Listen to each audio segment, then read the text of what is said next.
Hi guys, welcome back to my channel. So today I'll share with you all Choraiya Bhaji. This is Gotal Choraiya Bhaji recipe, and I've used some tomatoes and eggplant, and we've served that up with some nice garam garam or hot roti.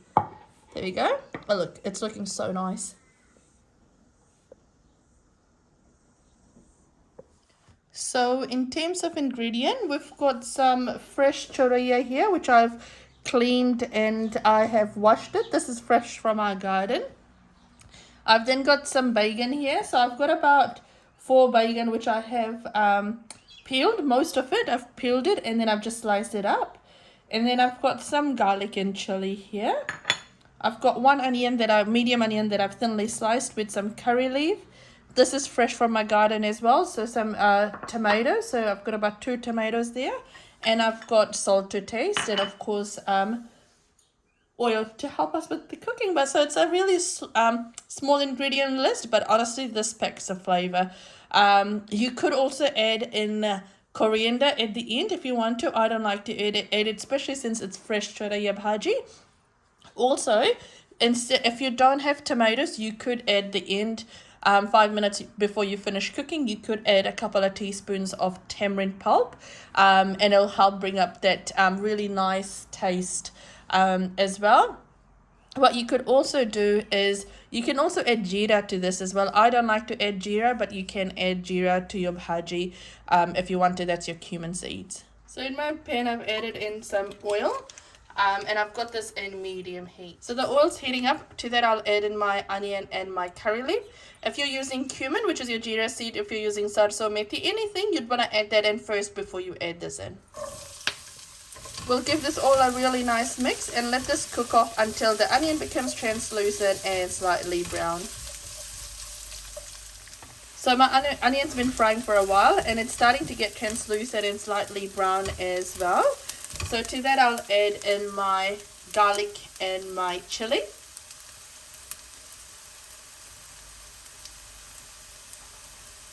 Now I've lightly crushed it, so there's still some big chunks in there. You can chop this up as well if you want to, and it tastes really nice once it's chopped up. Once you've added this in, you want to fry this off until your garlic's cooked off slightly. So you can see my onion, garlic and chili are cooked off really nicely, and also my curry leaf. Now to that I'll add in my Choraiya Bhaji. When you add it, it will look like there's a lot and you'll want to add in quite a lot of salt. Just wait because this will all wilt as well. We'll also add in our bacon, our eggplant now as well. I won't add in my tomatoes yet because I want this to cook off slightly before I add in my tomato. I'll also add in my salt at this stage as well. That's just to help this all cook off and for it to wilt and to make some space in the pan.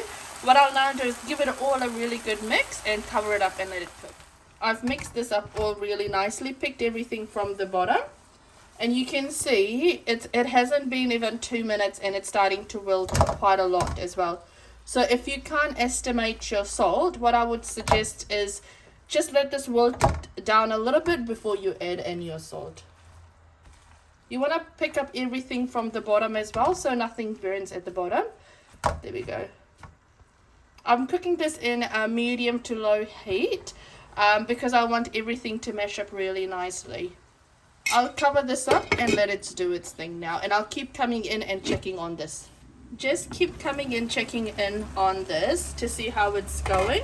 Because I had my eggplant soaked in water, and because I've added salt to this, it is starting to release water, and that's absolutely fine because we'll just, with the back of our spoon, mash this up and utilize that water to help us cook this off. There we go. And you can see how much this is wilted down to now. That's nice.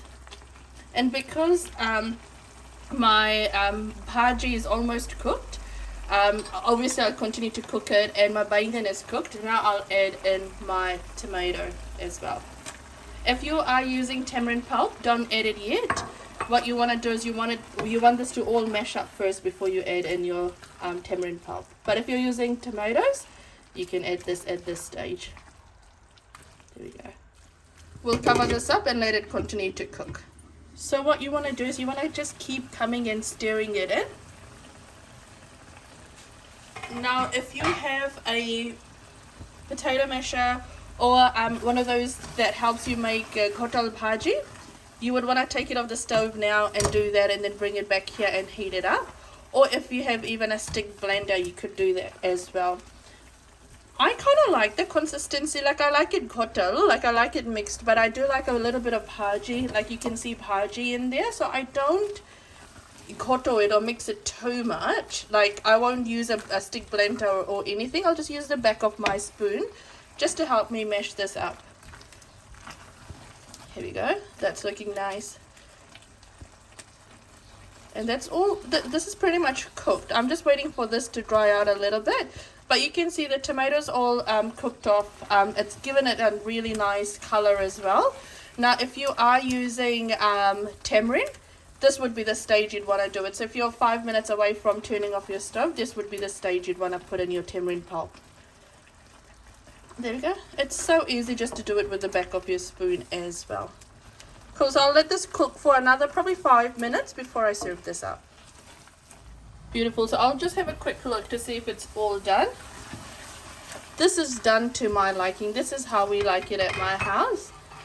If we're doing kotal bhaji, we normally just do a quick saute of this, but if I have some time, this is how I like to cook it as well, because it tastes really good. And this is nice with some dal or just on its own or with some meat as well. There you go. That's looking absolutely beautiful. Now if you like my channel, and if you do try this recipe, if you try any recipe from my channel, let me know how it turns out, and feel free to share, like and subscribe, and do let me know what else to post. Take care guys, bye.